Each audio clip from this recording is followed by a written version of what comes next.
মারতে পারে। আর এটা দেখে রিতেশ অবাক হয়ে যায়।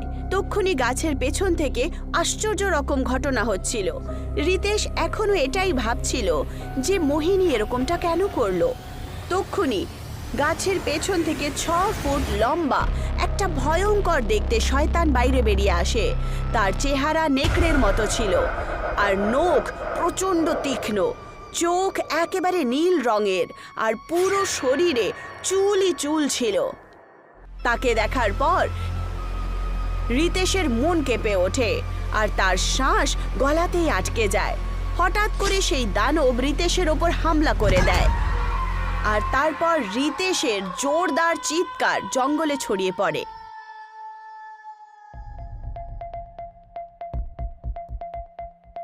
আরে মোহিনী, তুমি চলে এলে?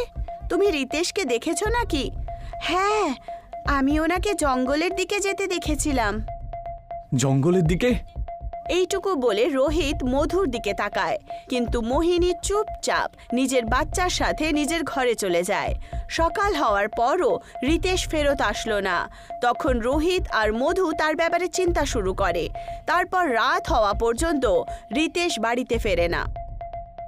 আশেপাশে সব জায়গায় জিজ্ঞাসা করেছি, কিন্তু কেউ আমাদের নিতেশকে দেখেনি বলল। এরকম আগে তো কখনো হয়নি। যখন মোহিনী তার বাচ্চার সঙ্গে বেরোয়, তক্ষুনি রিতেশও তার পেছনেই বাড়ি থেকে বেরোয়। এই মোহিনী তো আমাদের কাছে কিছু লুকোচ্ছে না। এটা শুনে রোহিতও ভাবনা চিন্তা করে। মোহিনী খাবার খায়, আর আজও খাবার খাওয়া মাত্রই তার বাচ্চা জোরে জোরে কাঁদতে শুরু করে। দিদি, আমি একটু মুন্নাকে ঘুরিয়ে নিয়ে আসি, নয়তো ও চুপই হবে না। এইটুকু বলে মোহিনী বাড়ির বাইরে বেরোয়, কিন্তু আজ রোহিত তার পেছনে পেছনে যায়। রোহিত একটু দূরত্ব লাগিয়ে তার পেছনে যাচ্ছিল। ব্যাস ব্যাস মুন্না, আমরা ব্যাস পৌঁছতেই যাচ্ছি, একটু চুপ করো। মুন্না খুব জোরে জোরে কাঁদছিল। এ কোন জায়গায় পৌঁছানোর কথা বলছে ও? মোহিনী সেই গাছের কাছে গিয়ে দাঁড়িয়ে পড়ে, কিন্তু আজ সে মুন্নাকে ওখানে ফেলতো তার আগেই সে কোল থেকে নিচে নেমে যায়। মুন্না, কোথায় যাচ্ছ?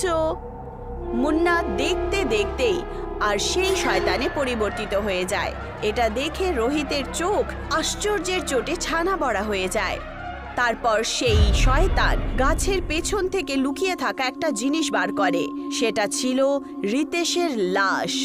শয়তান রিতেশের একটা পায়ের ওপরে মাংস তুলে নেয় আর চাবাতে শুরু করে। আর এই দৃশ্য দেখে রোহিত প্রচণ্ড কাঁপতে শুরু করে, আর ওখান থেকে এইভাবে পালায় যে সোজা ঘরের ভেতরে এসেই দাঁড়ায়। তার শ্বাস ফুলে গিয়েছিল, আর সে পুরো ঘাম ঘাম হয়ে গেছিল। রোহিত, কি হয়েছে তোমার? এত ভয় কেন পাচ্ছ বলো? মোহিনীর বাচ্চা মুন্না, ও বাচ্চা নয়, একটা শয়তান।